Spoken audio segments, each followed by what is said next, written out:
تو ایک خاص عمل جسے صوم کہا جاتا ہے اس میں، اور اس صوم کے دوران جیسے ہمارے مقصود بھائی نے کہا کتنے گناہوں سے ہم بچ جاتے تھے. آدمی غیبت سے اجتناب کرتا ہے، جھوٹ سے اجتناب کرتا ہے. اگرچہ ضروری نہیں کہ صرف یہ روزے کے ساتھ ہی مخصوص ہو، جھوٹ بولنا ہر وقت گناہ ہے اور غیبت کرنا ہر وقت گناہ ہے، لیکن بہرحال اس موقع روزوں کے اندر آدمی یہ سمجھتا ہے کہ بہرحال مجھے یہ عمل نہیں کرنے، تو غیبت سے، جھوٹ سے اور بہت سی برائیوں سے آدمی بچتا ہے. پھر اس کے بعد جب افطار کرتا ہے تو خوش ہوتا ہے کہ میرے اللہ نے مجھے تکمیل صوم کی، روزے کے پورا کرنے کی توفیق عطا فرمائی. اور سنتا ہے علماء سے کہ صوم میں افطار کے وقت بھی جب صوم کو ہم افطار کر رہے ہیں تو قبولیت دعا کا وقت ہے، تو ہاتھ اٹھا کے کچھ نہ کچھ مانگ لیتا ہے، نماز پڑھتا ہے، پھر بہرحال تراویح کا انتظار کرتا ہے کہ تراویح بھی ادا کرنی ہے، مسجد میں حاضر ہوتا ہے، اللہ کے الفاظ اور اللہ کے کلام کو قرآن کریم میں سنتا ہے. تو وہ ایک پورا کا پورا مہینہ 30 دن پورے کے پورے ایک یعنی مسلسل وہ اعمال صالحہ مشغول رہتا ہے. اب جب وہ مہینہ گزر جاتا ہے تو سوال یہ جو مقصود بھائی نے کہا کہ وہ جو ہم نے ایک فائدہ اٹھایا رمضان کے مہینے سے، وہ جو ہم نے ایک ذخیرہ نیکیوں کا جمع کیا رمضان کے مہینے سے، رمضان کے مہینے میں، اور اس نیت کے ساتھ جمع کیا کہ میرا ہر عمل اور ہر نیکی تقوی میرے اندر پیدا کر رہی ہے، میرے جسم، میرے روح کو، میرے ذہن کو پاک و صاف کر رہی ہے، اور وہ جو گناہوں کا میل کچیل اور وہ جو معصیتوں کی آلودگی ظاہر و باطن پہ تھی وہ گویا چھٹتی چلی جا رہی ہے، اور وہ اس کو تلاوت سن کر، تلاوت کر کے، استغفار اور ذکر و اذکار کر کے دور کرتا ہے. تو گویا ایک یہ احساس ہوتا ہے کہ میں اپنے اندر ایک تقوی اور ایک پاکیزگی کی اور طہارت کی کیفیت کو پیدا کر رہا ہوں. اور حق تعالیٰ اپنے بندے کے گمان کے ساتھ ہیں، اور جب بندہ یہ گمان کرتا ہے تو حق تعالیٰ کبھی اس کے گمان کو رد نہیں فرماتے، بلکہ وہ اس کو پھر تقوی عطا فرما دیتے ہیں. ایک پاکیزگی خیالات میں آ جاتی ہے، ایک پاکیزگی روح کے اندر محسوس ہوتی ہے.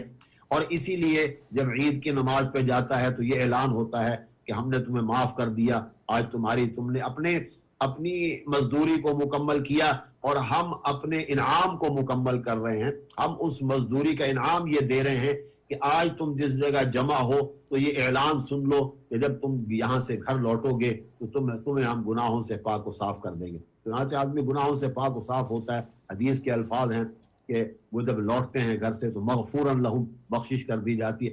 اب اس انعام کو پا لینے کے بعد، اپنے آپ کو گناہوں سے پاک و صاف کر لینے کے بعد، نیکی کے عمل کی پریکٹس کر لینے کے بعد، اب جیسے مقصود بھائی نے سوال رکھا کہ پھر آگے سال بھر ہم نے کیا کرنا ہے. جی، میرا سوال اس طرح سے بھی ہے موساد کہ ہم نے نیکی کی تو کوشش کی، اور نیکی اللہ کے کرم سے، اللہ سے امید ہے کہ ہمیں نیکی ملی ہوگی، لیکن ہم کبھی اس بات پہ غور نہیں کرتے کہ ہم اس نیکی کو ضائع بھی ہو رہی ہے. ہم کس چیز سے ہم یہ نیکی ضائع ہو سکتی ہے؟ اس نیکی کو ہمیں محفوظ رکھنا ہے آخرت کے لیے، اور جو ہے کس طرح سے یہ ضائع بھی ہو سکتی. کون سے ایسے اعمال ہے یہ ہم پھر شروع کر دیں. اللہ تعالیٰ تو ہمارے گناہوں کو معاف کیا، اللہ سے امید ہے پھر دوبارہ جو ہے کوئی سے ایسے عمل کریں یا کوئی سے زبان سے ایسی باتیں نکال دیں یا کوئی سی حرکت کر دیں یا کوئی ایسے گناہ کر لیں جس سے یہ نیکی بھی ضائع ہو سکتی. جس طرح سے ہمیں بتایا گیا ہے کہ آپ لوگ ہی اسکالرس نے بتایا گیا ہے کہ جب بندہ بہت سارے گناہ ہیں، آپ اس پہ ذرا سا ہمیں توجہ دلائیں تو لوگ کو ہم سب کو چاہیے کہ نیکی کو سیو کرنے کے لیے بھی ہمیں توجہ کریں. جی میں یہی عرض کرنے لگا تھا کہ جیسے آپ نے توجہ دلائی کہ اب ان نیکیوں کو کیسے پروٹیکٹ رکھنا ہے، کیسے محفوظ رکھنا ہے. تو دیکھیے، نماز ہو، روزہ ہو، تلاوت کلام مجید ہو، استغفار ہو، اذکار ہو، ان سب کا خلاصہ یہ ہے کہ ہم ایک اللہ کو مانتے ہیں اور اس کی وحدانیت پر اتنا کامل یقین رکھتے ہیں کہ ہم اس کی ذات اور اس کی صفات میں کسی کو شریک نہیں مانتے، اور شریک ٹھہرانے کو گناہ نہیں بلکہ اتنا گناہ عظیم سمجھتے ہیں کہ ہم یہ سمجھتے ہیں کہ اگر شرک آ گیا اور ذرا سا بھی ہم نے کوئی عمل ایسا کیا کہ جس سے شرک آ جائے گا تو اس کا نتیجہ کیا ہوگا کہ سارے کے سارے اعمال جو ہیں وہ ضائع ہو جائیں گے. اچھا، اور پہلا جو ہے شرک سے ہمیں بچنا چاہیے ورنہ ہمارے اعمال ضائع ہو جائیں گے. جی دیکھیے سورہ غالباً سورہ زمر کے اندر اللہ تعالیٰ نے رسول اللہ صلی اللہ علیہ وسلم کو بھی خطاب کر کہا کہ لئن اشرکت لیحبطن عملک ولتکونن من الخاسرین، کہ اگر آپ نے شرک کیا جی تو لیحبطن عملک، یہ لیحبطن کا مطلب ہے کہ پھر اس بات پہ یقین کر لیجئے کہ آپ کا عمل ضائع ہو جائے گا، ضرور ایسا ہوگا. تو مولانا صاحب وہ جو سورہ میں تقریباً 18 انبیاء علیہ السلام کو اللہ سبحانہ تعالیٰ نے وارننگ دی ہے کہ اگر تم بھی شرک کرو گے تو تمہارے عمل ضائع ہو جائیں گے، وہی سورہ کی بات کر رہے ہیں آپ؟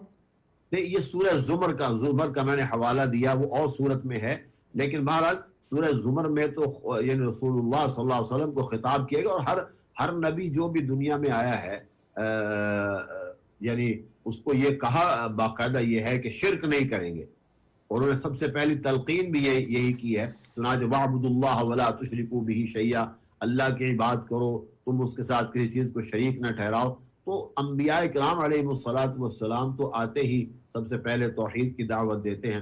تو اس لیے الاشراک باللہ، تو خدا نہ خواستہ جو میں نے نیکیوں کا ذخیرہ جمع کیا، جس کے لیے میں رات کو اٹھا، دن میں روزہ رکھا، قرآن کی تلاوت سنی، تو سب سے پہلی بات تو یہ ہے کہ آدمی اس دیکھیں نا، میں نے عرض کیا کہ روزہ ہے، نماز ہے، روزہ ہے، زکوٰۃ ہے، شرک حج سے ہے. کے بارے میں تھوڑا سا ہم غور کر لیتے ہیں کہ شرک جو ہے ہمارے سامعین ہم تھوڑا سا اس کو سمجھنے کی کوشش کرتے ہیں. شرک کیا ہے؟ اللہ سبحانہ و تعالیٰ کے رائٹس کسی اور کو ہم دے دینا، یہ اس کا خلاصہ اس کا شرک کا ہے. آپ مزید شرک کیا ہے بتا کر پھر نیکسٹ جو گناہ ہے وہ بتائیے. شرک کی تعریف یہ ہے کہ اللہ کی ذات اور اللہ کی صفات مخصوصہ میں کسی کو شریک ٹھہرانا مخلوق میں سے. اللہ کی ذات کے ساتھ کسی کو شریک ٹھہرانا، کہ جیسے اللہ کی ذات جو ہے وہ ایسی وہ ہے، اس طرح کوئی اور ذات بھی ایسی ہے جس کو ہم خدا مانے، ایک تو ذات میں سے. دوسرا ہے کہ اللہ کی مخصوص صفات ہیں، ان مخصوص صفات میں کسی کو شریک ٹھہرانا. مثلا اللہ معبود ہے تو میں کسی کو اور کو معبود ماننے لگ جاؤں. اللہ تعالیٰ رازق ہے تو میں کسی اور کو رازق مانوں. اللہ تعالیٰ خالق ہے تو میں خلق میں کسی کو شریک ٹھہراؤں. اسی لیے تو اللہ کہتے ہیں ارونی ماذا خلقوا من الارض ام لهم شرک فی السماوات ایتونی بکتاب من قبل، یعنی کہ تم دکھاؤ کہ جن کو تم شریک ٹھہراتے ہو انہوں نے آسمان و زمین میں کسی چیز کو پیدا کیا ہو، یا وہ میرے ساتھ حکمرانی میں شریک ہو. تو اللہ کی ذات و صفات جو ہیں وہ ان کے اندر کسی کو شریک ٹھہرانا یہ اصل میں شرک ہے. اسی لیے جی کہا مولانا صاحب، اپنا نیکسٹ سوال آپ سے یہ ہے کہ کیا مسلمان ہوتے ہوئے مسلمان شرک کے کسی زمرے میں جا سکتا ہے؟ دیکھیے یہ تنبیہ تو مسلمانوں کو ہی ہے نا، کہ شرک نہ کرو.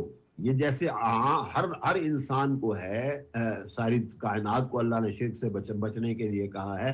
مسلمانوں کو بھی کہا ہے کہ مسلمان بھی بعض اوقات اللہ نہ کرے جانے انجانے میں خدا نہ خواستہ کوئی شرکیہ عمل سرزد نہ ہو جائے. اسی لیے دیکھیے انسان مزارات پہ جاتے ہیں، تو مزارات پہ جانا تو کوئی بری بات نہیں ہے. آپ کسی اللہ والے کی قبر پہ اگر آپ جاتے ہیں اور وہاں جا کے آپ فاتحہ پڑھتے ہیں اور دعا مانگتے ہیں، کوئی بری بات نہیں. لیکن اگر وہاں جا کے کوئی آدمی سجدہ کرنے لگے، کوئی وہاں جا کر اس کو یعنی کہ چومنے لگے، تو یہ اگرچہ وہ تعویل یا اس بزرگ سے ڈائریکٹلی مانگنے لگے کہ ہمیں میرا بچہ نہیں ہے، اے بزرگ مجھے بچہ عطا فرما، میری روزی نہیں ہے، مجھے شادی نہیں ہوئی، مجھے یہ اگر وہ بزرگ سے مانگنے لگے وہ شرک کے زمرے میں آتا ہے.